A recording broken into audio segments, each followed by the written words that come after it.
सब जैन धर्म की महिमा को समझ सकें, जैन धर्म की पवित्रता को जान सकें।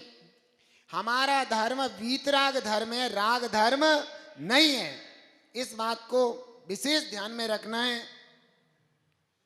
जो समझ रहे हैं वो ठीक है, जो नहीं समझ पा रहे हैं वो इस बात को जरूर समझ लें कि जैन धर्म में अगर किसी भी तत्व का प्रावधान है, सच्चे सुख को प्राप्त करने की स्थिति तक पहुंचने के लिए जो कुछ भी चीज का प्रावधान होता है वो एकमात्र वीतरागता का होता है। हम आपसे प्रश्न करते हैं, ध्यान रखना। आपका जब जन्म हुआ था, जितने भी यहाँ माताएं बहनें बच्चे बड़े बूढ़े सभी बैठे हैं, मैं एक प्रश्न करना चाहता हूं। जब आपका जन्म हुआ था और आपको मंदिर में लाया गया था जैन बनाने के लिए, जैन बनाने के लिए जब आपको मंदिर में लाया गया था, तब तुम्हारे कान में क्या सुनाया गया था? क्या सुनाया गया था? किसी देवी को सुनाया गया था क्या? पद्मावती को सुनाया गया था क्या? क्षेत्रपाल को सुनाया गया था क्या? किसी रागी देवी देवताओं को सुनाया गया था क्या? किसको सुनाया गया था? डमोकार। ये ध्यान रखना, हम अगर जैन हैं तो डमोकार महामंत्र से हैं, और डमोकार महामंत्र में कितने परमेष्ठी आते हैं?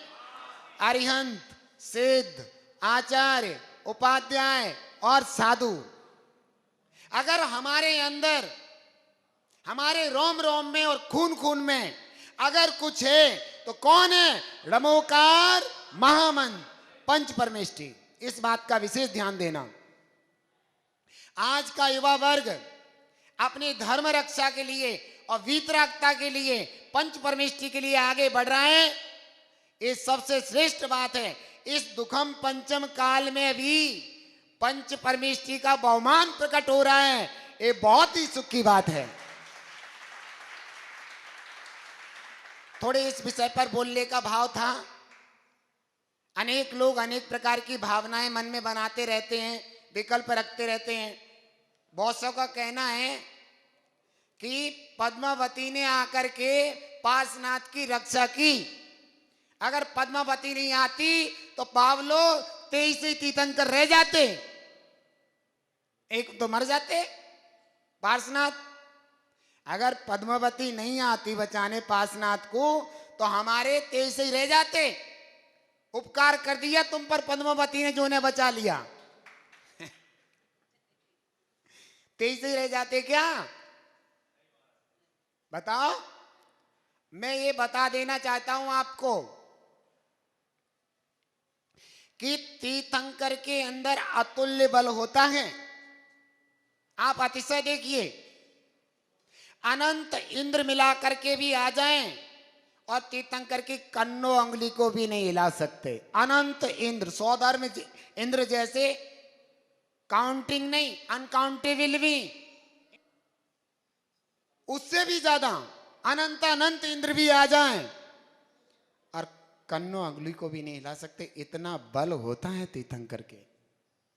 वो संबर नाम का देव 7 दिन से उपसर्ग कर रहा था तीर्थंकर पार्श्वनाथ पर। क्या बिगाड़ लिया उसने 7 दिन में? पद्मावती दंड तो उनकी आराधना करने आए थे, उनके दर्शन करने के लिए आए थे मात्र। लोगों का विकल्प है कि पद्मावती ने पार्श्वनाथ की रक्षा की। ऐसा कभी भी नहीं बनाना। अगर ऐसा भाव लाओगे तो तीर्थंकर भगवान का अवर्णवाद होगा और निद्रित और निकाचे जैसे कर्म का बंध हो जाएगा। ये बात ध्यान रखना। पार्श्वनाथ प्रभु तो स्वयं रक्षित थे। उनके पास तो इतनी रिद्धियां थी कि अगर वो किसी को देख लें उस भाव से तो भस्म हो जाए, लेकिन उनके ऐसा परिणाम भी नहीं था। तो ये बात ध्यान रखना कि जो लोग झूठ झूठ सच सच बता करके, उल्टी सीधी बातें करके देवी देवताओं में लगाना चाहते हैं, रागी देशी देवी देवताओं की तरफ ले जाना चाहते हैं लोगों को, वे ध्यान रखना, वे जिन धर्म से लोगों को भ्रष्ट कर रहे हैं। पद्मावती धरेंद्र पार्श्वनाथ के भक्त हैं, ये बात सच है, लेकिन तुम पार्श्वनाथ के भक्त हो, तुम भी तीर्थंकर के भक्त हो। तुम चाहते हो कोई भगवान को छोड़ के तुम्हें नमस्कार करे? कौन चाहता है बताओ? और अगर तुम्हें नमस्कार न करे तो उसे मार दोगे? मैं हूं, मैं जिनेंद्र परमात्मा को नमस्कार करता हूं और उसके अलावा तुम किसी को नहीं करता, तुम मुझे मार दोगे? अगर तुम्हारे भाव मेरे प्रति मारने के हों तो सच्चा भक्त नहीं होता। पद्मावती धरेंद्र उनके साथ हैं जो लोग पार्श्वनाथ भगवान के साथ हैं। ध्यान देना, पद्मावती धरेंद्र जब सर्प की पर्याय में थे और झुलस गए थे, अधमरे हो गए थे, उस समय पास कुमार ने आकर के संबर, वो जो कमट का जीव था, उससे कहा कि इसमें जीव झुलस रहे हैं। जब उसने लकड़ी को चीरा और वो जीव झुलसे हुए निकले, उस समय वे तड़प रहे थे। उन नाग नागिन का भाव ऐसा था कि इस कमट के जीव को नष्ट कर दूं, डस लूं, लेकिन उनके शरीर में इतना बल नहीं था, ऐसे क्रोध उबल रहा था। उस समय पास कुमार ने कौन सा मंत्र सुनाया था? महामंत्र। कहते हैं कि तीर्थंकर ढमोकार मंत्र नहीं पढ़ते, तीर्थंकर सिर्फ सिद्धों को नमस्कार करते हैं। इसका अभिप्राय बताता हूं। ढमोकार मंत्र का मतलब है, ढमो अरिहंताणम भी ढमोकार मंत्र है, ढमो सिद्धाणम भी ढमोकार मंत्र है, ढमो आर्याणम भी ढमोकार मंत्र है, ढमो उवज्जायणम भी ढमोकार मंत्र है, और ढमो लोहे सभ्य साउडम भी ढमोकार मंत्र है। उन्होंने ढमो यानी कि सिद्ध भगवान को भी वहां सुनाया था, सिद्ध भगवान की भी आराधना उनके सामने की थी, उनके परिणाम शांत किए थे, तो भी वह ढमोकार मंत्र ही था। ये बात ध्यान रखें। इसलिए पद्मावती और धरेंद्र जो देव देवी बने, वे नाग नागिन किस मंत्र के प्रभाव से बने? ढमोकार महामंत्र के। क्या किसी देवी देवताओं के प्रभाव से बने? पास कुमार ने किसी देवी का नाम सुनाया, वहां देवता का सुनाया? क्या सुनाया पास कुमार ने? ढमोकार। सभी क्यों नहीं बोलते? क्या ढमोकार मंत्र हल्का है? ढमोकार महामंत्र की ये ध्यान रखना कि वे भवनवासी देव भी बन पाए, भवनवासी देवी भी बन पाए, तो किसके प्रभाव से बने? ये ध्यान रखना। तो पद्मावती धरेंद्र भी ढमोकार मंत्र के प्रभाव से ही बने।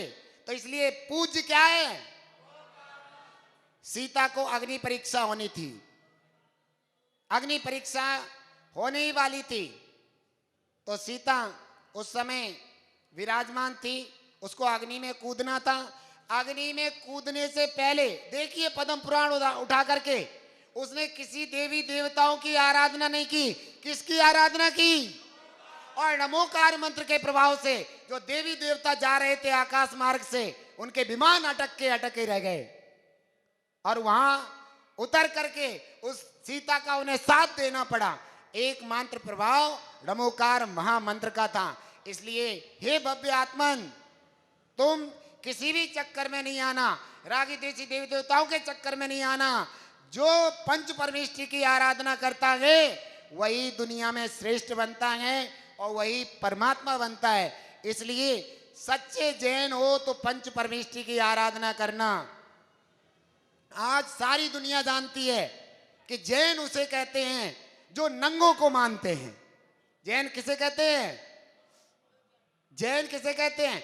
जैन उसे कहते हैं जो नंगों को मानते हैं, और जो कपड़ेधारियों को मानते हैं वो जैन नहीं होते। हालांकि हमारे जैन धर्म में देश संयम का भी प्रावधान है और उपचार से महाव्रती का भी प्रावधान है। उपचार से महाव्रती के रूप में हमारी आरिका माता जी बैठी हैं। देश संयम के प्रावधान में हमारे छुल्लक और व्रती श्रावक हैं, उनका यथा योग्य वो भी देश संयम धारण करें। कितना? कम से कम देश संयम धारण करें, उनका भी यथा योग्य विनय है। और जिनके पास देश संयम भी नहीं है, जरा सा भी संयम नहीं है, वो इस तरीके से विनय के योग्य का प्रावधान हमारे यहाँ नहीं है। इसलिए इस बात को विशेष ध्यान रखना कि देवी देवता देश संयम भी नहीं ले सकते। कोई भी देवी देवता देश संयम नहीं ले सकता है, इसलिए हमारे यहाँ देवी देवताओं को पूजने का कोई प्रावधान नहीं है। इसलिए देश संयमी तक तो यथा योग्य सम्मान है और पंच परमेष्ठी का तो महासम्मान है। इसलिए आज हमारे युवा वर्ग ने इस वीतराग जैन धर्म की रक्षा के लिए अपने भाव ऊंचे किए हैं। ऐसे युवा वर्ग को मेरा मन वचन काय से पूरा आशीर्वाद है और जब जब इनको मेरी जरूरत पड़े हम इनके साथ हमेशा हैं। बोलो पंच परमेष्ठी भगवान की, बोलो पद्म प्रभु भगवान की, महावीर भगवान की। साथ ही जो महिलाएं हैं